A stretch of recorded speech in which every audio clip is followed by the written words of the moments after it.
अगदी जलद व अचूक बातम्यांसाठी पाहत रहा महामीडिया 24 सदैव तत्पर। सध्या जगामध्ये संपूर्ण जगभर युद्धजन्य परिस्थिती आहे। युद्धजन्य परिस्थितीचा भारतातील तेल असू दे किंवा गॅस पुरवठ्यावर सुद्धा परिणाम झालेला दिसत आहे। भारतात नव्हे तर संपूर्ण जगामध्ये तेलाचा पुरवठा आणि विक्री या सर्वांवरच परिणाम झालेला दिसून येत आहे। चोकाक गावचे सुपुत्र प्रशांत कुर्णे हे सौदी या ठिकाणी असलेल्या JCC या तेलाच्या कंपनीमध्ये, ही जी कंपनी जगातील 2 नंबरची मोठी कंपनी म्हणून ओळखली जाते, या कंपनीत ते इंजिनियर म्हणून आहेत। मूळचे चोकाक तालुका हातकंडे येथील आहेत। आज आपण या युद्धजन्य परिस्थितीचा तेल पुरवठ्यावर नेमका काय परिणाम झालेला आहे आणि युद्धजन्य परिस्थिती नेमकी काय आहे सौदीमध्ये, त्याचा एक छोटासा आढावा आज घेणार आहोत। प्रशांत साहेब, स्वागत आहे आपलं। एकूणच आपला संघर्षमय प्रवास आपण करत गेली 2 वर्ष सौदी या ठिकाणी तेलाच्या कंपनीमध्ये इंजिनियर या पदावरती कार्यरत आहात। आज सौदीमध्ये नेमकी युद्धजन्य काय परिस्थिती निर्माण झालेली आहे, काय परिस्थिती आहे आणि एकंदरीत उन्हाचा तडाखा आणि उन्हाळ्याच्या परिस्थितीमध्ये आपलं दररोजचं शेड्यूल तिथं काय असतं? नमस्कार, माझं नाव प्रशांत मधुकर कुर्णे। मी मूळचा चोकाक गावचा रहिवासी आहे आणि माझं करिअर खूप संघर्षाने गेलेलं आहे। माझं बॅचलर ऑफ इंजिनिअरिंग कोल्हापूरमध्ये झालेलं आहे आणि त्याच्यानंतर मी मुंबईमध्ये आलो आहे। मुंबईमध्ये सेटल झालो आणि त्याच्यानंतर जी मी oil and gas company join केली आणि मोस्टली 12 ते 15 वर्ष मी या UAE मध्ये आणि भारताच्या बाहेर राहून मी माझं सर्व जॉब करतो। पण तरी देखील मी आज तागायत भारताच्या बाहेर जरी राहिलो तरी देखील चोकाक गावामध्ये माझं कायम येणं जाणं आहे आणि त्याच्यामध्ये जे काही माझ्या गावच्या लोकांना मदत पाहिजे असेल, हेल्प पाहिजे असेल ते मी करतो। आता सध्याची परिस्थिती सौदी अरेबियामध्ये तशी आता पूर्वच झालेली आहे युद्धाच्यामुळं, पण ज्या 2-3 महिन्यामध्ये मार्च एप्रिल हे जे 2 महिने होते हे खूप हलाखीचे होते आमच्यासाठी। पहिल्यांदा माहितीच पडलं नाही की अचानक काय झालं, की हा युद्ध कशासाठी चालू आहे, काय झालं हे पहिल्यांदा मला काही माहिती नव्हते। पण ज्यावेळेस हे युद्ध पुढे चालू झालं तसं आमच्या कंपनीवर आणि सौदीच्या ज्या अराम्कोची मेन कंपनी त्यांच्यावर मोठा इफेक्ट चालू झाला। सुरुवातीला काम आमचे 2 तास 3 तास असं बंद पडत होतं, पण त्याच्यानंतर आम्हाला जाणवलं की हा जो युद्धजन्य परिस्थिती खूप क्रिटिकल झालेली आहे। कारण इराण आणि US यांच्यामध्ये खूप मोठी युद्धजन्य परिस्थिती झाली आणि इराणने त्यांच्यावर खूप मोठे हल्ले करायला चालू झाले। इव्हन त्यांनी 7 देश जे UAE जे म्हणतील त्यांच्यावर खूप मोठे हल्ले केले आणि याच्यामध्ये जी सौदीमध्ये जो 2 मोठ्या रिफायनरी आहेत, आमची ही खूप मोठी रिफायनरी आहे, त्यांच्यावर हल्ले करायला चालू केले झाले। ज्यावेळेस हल्ले झाले आमच्या कंपनी म्हणजे माझी कंपनी JCC, ज्याचं नाव आहे Japan gasoline company, one of the most biggest company in the world. तर त्या कंपनीने पाहिलं की आमचे एम्प्लॉई हे खूप क्रिटिकल कंडिशनमध्ये जात आहेत, त्यांना प्रॉपर पद्धतीने काम करता येणार नाही। त्यामुळे आम्ही रिक्वेस्ट सौदी अरेबियाला केली की आम्हाला तुम्ही कोणत्या सेफ जागी शिफ्ट करा। त्यामुळे त्यांनी आम्हाला आमच्या रिफायनरीपासून दूर 40 किलोमीटर डिस्टन्सवर घेऊन गेले। त्या ठिकाणी आमच्या 5 स्टार हॉटेलमध्ये व्यवस्था चांगली केली, खाणं पिणं सर्व काही चांगलं दिलं आणि आम्हाला सेफ कंडिशनमध्ये तिथं राहायला दिलेली कंडिशन आताची परिस्थिती आहे तिथे।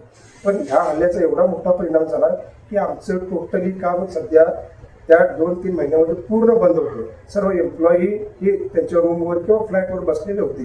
जे ऑइलचा साठा आहे किंवा जे आमचं प्रोडक्शन आहे ते टोटली बंद केलेलं आहे आणि सौदी अरेबियाने आम्हाला इन्स्ट्रक्शन दिलेलं आहे, जोपर्यंत तुमचं काम जे युद्धजन्य परिस्थिती चालू होत आहे तोपर्यंत तुम्ही कामावर येऊ नका। तर एकंदरीत या युद्धजन्य परिस्थितीचा भारतातील तेलांच्या पुरवठ्यावर सुद्धा मोठ्या प्रमाणात परिणाम झालेला दिसून येतो। आज बघितलं तर आपण 10 पैकी 2 पेट्रोल पंप डिझेल आणि पेट्रोल हे दोन्ही साठा नसलेले दिसून येत आहेत। मात्र शासनाच्या वतीने सांगण्यात येत आहे की पुरवठा हा आहे, जनतेने अफवांवर विश्वास न ठेवता घरातच जेवढं लागेल तेवढंच पेट्रोल आणि डिझेलचा वापर करावा। नेमकं याबद्दल आपलं काय मत आहे? आपण त्या क्षेत्रामध्ये आपण कार्यरत आहात। तसं बघितलं ही युद्धजन्य परिस्थिती खूप क्रिटिकल होत चाललेली आहे। जे काही आता ऑइलचा पुरवठा किंवा ऑइलचा साठा तो 100% कमी झालेला आहे। कारण जे काय असतं का ऑइल आणि गॅस कुठे मिळतं आपल्याला बेसिकली रिफायनरीमधून मिळतं, पण ह्या लोकांनी काय केलं, इराणने डायरेक्ट रिफायनरीवर हमले केलेले आहे. त्यामुळं ज्याच्यातून प्रोडक्शन चालू होतं ते प्रोडक्शनचं तर ठप्प पडलेलं आहे आणि जेवढं प्रोडक्शन दिलेलं आहे त्याचा साठा ठेवलेला आहे. म्हणजे काय, आपल्याला लिमिटेड स्टॉक आहेत आता. त्यामुळं इथून पुढे पण, कारण आपल्याला कायम वाटतं की युद्धजन्य परिस्थिती होऊ नये US मध्ये आणि इराणमध्ये. जे चालू झालेलं आहे, इराणने कम्प्लिटली सप्लाय करायचं बंद केलंय, पण काही लिमिटेड कंट्रीनाच ते द्यायला चालू केलंय. म्हणजे सध्याची परिस्थिती हे खूप क्रिटिकल आहे आणि इथून पुढेही ते होत जाईल. कारण हा जो तेलाचा साठा आहे लिमिटेड आहे आणि तो हळूहळू कमी कमी होत आहे. त्यामुळे सर्वांनी हा जो ऑइलचा किंवा गॅसेस आहेत ह्याला लिमिटेड पद्धतीने वापरलं पाहिजे, यूज कमी केला पाहिजे आणि याचा वाईट किंवा दुरुपयोग करू नये असं मलाही वाटतं. आणि 100% हे खरं आहे की पूर्ण जगामध्ये इन्क्लुडिंग भारतामध्ये हा तेलाचा मोठा परिणाम भडका उडणार आहे. त्यामुळे सर्वांनी सर्व गोष्टी ऑइल अँड गॅस आणि बाकीच्या गोष्टी ह्या लिमिटेड पद्धतीने वापरल्या पाहिजे. एकंदरीत आपण या तेलाच्या कंपनीमध्ये काम करत असताना आपलं दिवसभराचं शेड्यूल किंवा तिथील परिस्थिती, तेथील काम करण्याची पद्धती काय असते? तसं खरं सांगायचं म्हणजे बघा, ॲज कम्पेअर टू इंडिया आपल्यामध्ये फक्त 8 तासाची ड्युटी असते. पण ज्यावेळेस आम्ही लोक म्हणजे ऑइल अँड गॅसमध्ये काम करणारे लोक, ठीक आहे, बरेचसे म्हणजे इंडियामधले 20 ते 30% लोक हे बाहेरच्या देशात आहेत. म्हणजे UAE मध्ये पण आहेत, US मध्ये आहेत, UK मध्ये सगळे आहेत. पण UAE मध्ये जिथं आम्ही राहतो ना तिथं शेड्यूल खूप टाईट असतं. तसं बाय गेलं तर आम्हाला आठवड्यातून 7 दिवसापैकी 6 दिवसाचं वर्किंग असतं. फ्रायडे म्हणजे ती लोक टोटल मुस्लिम कंट्री असल्यामुळे तिथं आम्हाला फ्रायडेची सुट्टी असते. पण तसं शेड्यूल बाय गेलं तर पहाटे 3 वाजता आम्हाला उठावं लागतं. ठीक आहे, 4:30 वाजता आमचा ब्रेकफास्ट होतो. 5 वाजता आमची गाडी येते, पर्सनल गाडी आमची येते, मग ते आपल्याला घेऊन जातात आणि 6 वाजता वगैरे आपलं काम चालू होतं. तर ही जी कंडिशन आहे, आम्हाला कंपल्सरी 12 तास ड्युटी आहे. म्हणजे 10+2 आवर्स.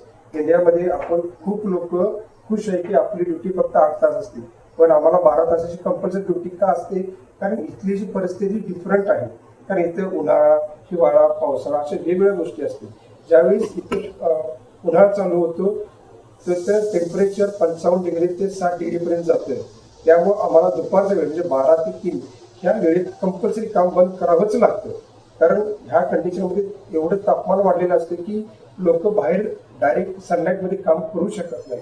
त्यामुळे आमचं शेड्यूल हे खूप क्रिटिकल असतं. 12 तास ड्युटी करणे, त्याच्यानंतर कंपनीचं सांगते की ठीक आहे, जर तापमान व्यवस्था असेल तर काम करा, कधी पाऊस पडला तरी आम्ही ते काम थांबवू शकतो. त्यामुळं इंडिया किंवा बाहेरच्या कंट्री आणि सौदी याच्यामध्ये खूप मोठा डिफरन्स आहे. काम हार्डवर्क असतं, depends on the climate condition. कशी कंडिशन आहे त्याप्रमाणे आपल्याला वाढवावं लागतं. ठीक आहे. एकंदरीत या युद्धजन्य परिस्थितीमुळं जनजीवन विस्कळत चाललेलं आहे. जनजीवनाच्या दररोजच्या शेड्यूलवरती सुद्धा बराचसा परिणाम होत आहे. शेतकरी वर्गातून सुद्धा या आताच्या परिस्थितीमध्ये शेतामध्ये काम करण्यासाठी जे ऑइल किंवा डिझेलसारख्या गोष्टी लागतात त्याच्यावर सुद्धा आता परिणाम होताना दिसून येत आहे. या परिस्थितीला आपण काय नेमकं आपण सांगू शकाल? बघा, तसं बघायला गेलं तरी सर्वांना वाटतंय की युद्ध होऊ नये आणि सर्व देश एकदम सुखा समाधान राहायला सगळ्यांना वाटतं. पण कसं असतं माहितीये का की बऱ्याच लोकांना, वरचढ लोक असतात, त्यांना वाटतं की ऑइल साठा आपल्याकडेच असावा किंवा आपणच इथले किंग बनावं, असं बऱ्याच कंट्रींना बोलू शकतो. पण त्या कंट्रीचं आपण नाव घेणं हे चुकीचं आहे. तर ह्या कंडिशनमध्ये काय असतं, प्रत्येक छोट्या छोट्या कंट्री आहेत त्याही देखील सेल्फ रिस्पेक्टेड आहेत की त्यांनाही वाटतं की जगामध्ये आपलंही नाव व्हावं, आपलंही आपणही काहीतरी करावं, आपल्याकडे देखील न्यूक्लिअर वेपन्स असावेत किंवा ऑइल साठा असावा असं प्रत्येकाला वाटतं. तर आता जर ही कंडिशन बघायला गेली ना तर युएसनं इराणवर अटॅक करणं किंवा हे करणं तसं चुकीचंच आहे. कारण ती देखील सेल्फ डिपेंडेंट कंट्री आहे, त्यांनाही आपला ऑइल पुरवठा, न्यूक्लिअर हे चांगलं असावं असं वाटतं. पण हे युद्ध हे एवढं मोठं भडकलेलं आहे ना की हे पुढं जाऊन याचे न्यूक्लिअरमध्ये किंवा न्यूक्लिअर अटॅक होऊ नये असं सर्वांना वाटतं. आणि ह्या युद्धजन्य परिस्थितीमध्ये आम्हाला हेच वाटतं की यांच्यामध्ये म्युच्युअल अंडरस्टँडिंग व्हावं, सर्वांनी एकत्र राहावं, त्यांचे करार व्यवस्थित व्हावा आणि जेवढा पूर्वीचा जो सप्लाय चालू होता आणि ज्यांच्यामध्ये व्यवस्थित तेल सप्लाय चालू होता तो सुरळीत व्हावा, जेणेकरून ह्या जगामध्ये आणि आपल्या मोस्टली इंडियामध्ये पूर्ववत हा साठा जर झाला चालू तर जे काही आपलं जनजीवन विस्कळीत झालेलं आहे ते पूर्वपदावर येऊ शकतं. पण ह्याच्यामध्ये जो इराणचा आणि युएसचा करार आहे तो पुढे जाऊन चांगल्या पद्धतीने व्हावा असंच मला वाटतं.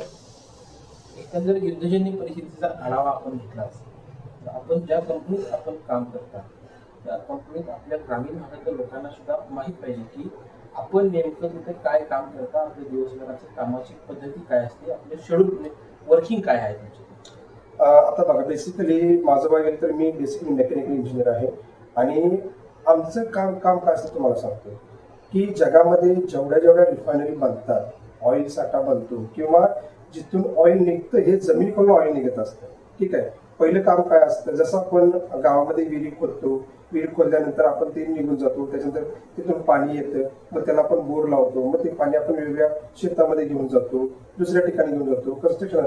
तसं आमचं काम कसं असतं, ज्यावेळेस एखादा ऑइल साठा जमिनीमध्ये मिळतो तर त्याच्यावरचं जे कन्स्ट्रक्शन म्हणजे त्याला म्हणतो आपण रिफायनिंग, त्याच्यामध्ये पायपिंग असतं, बॉयलर असतो, इलेक्ट्रिकल वर्क असते, इन्स्ट्रुमेंटेशन वर्क असतं, कन्स्ट्रक्शन असतं, त्याच्यानंतर सिव्हिल वर्क असतं. म्हणजे कसं, जसं आपण एखादं आपलं घर बनवतो तसंच आम्ही ते ऑइल अँड रिफायनरीचं मोठं घर बनवतो, ज्याच्यातून खालच्या जमिनीतला सप्लाय जो आहे ना तो त्या पायपिंग मधून वेगवेगळ्या पायपिंग मध्ये जातो, तो मग मोठ्या टँकमध्ये जमा होतो. त्या टँक मधलं जे ऑइल असतं ते रिफायनरी करतो, मग त्याच्यातून डिझेल वेगळं, पेट्रोल वेगळं, क्रूड ऑइल वेगळं, हे वेगळं डिफरंट करतो आणि ते फिल्टर करून त्याच्याने बॅरेल बनवतो. आणि ते बॅरेल बनल्यानंतर ते मग ती कंट्री, फॉर एक्झाम्पल माझी कंपनी जपान गॅसोलिन कंपनी, आम्ही हे सगळं बनवून देतो सौदीला. तर सौदी अरबको त्यांची गव्हर्नमेंटची कंपनी, जशी आपली इंडियाची मोस्ट मोठी कंपनी आहे ONGC, तशीच तिकडची सौदी अरबको कंपनी. आम्ही त्यांना ते रिफायनरी बनल्यानंतर ते त्यांना हँडओव्हर करतो. मग त्याच्यातले जे प्रोडक्शन असेल ती कंपनी काय करते, बॅरेल वगैरे बाहेरच्या देशांना सप्लाय करते आणि ते विकते. तर बेसिकली आमचं काम काय असतं, आमच्या मोठ्या कंपनीचं, तो ऑइल साठावर मोठं रिफायनरी बनवायचे आणि त्याचं प्रोडक्शन करायचं आणि ते त्या कंट्रीला हँडओव्हर करायचं, जेणेकरून ते तेलाचा मोठा साठा निर्माण करते आणि बाहेरच्या देशांना सप्लाय करते. हे आमचं मेन काम आहे.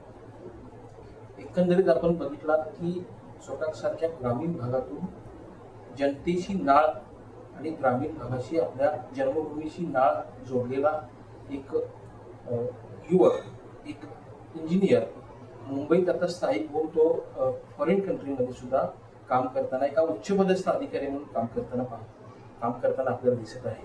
त्यांचा आदर्श घेण्यासारखाच आहे आणि यांच्या माध्यमातून आपण संपूर्ण जगावर जे युद्धजन्य परिस्थितीचं संकट कोसळलेलं आहे त्याचा छोटासा आढावा घेण्याचा प्रयत्न केलेला आहोत. मी महामीडिया 24 साठी चोकाकून रोहन देसाई. तर मग चला सबस्क्राईब करायला विसरू नका महामेडिया 24 न्यूज चॅनलला. महामेडिया 24 सदैव तत्पर.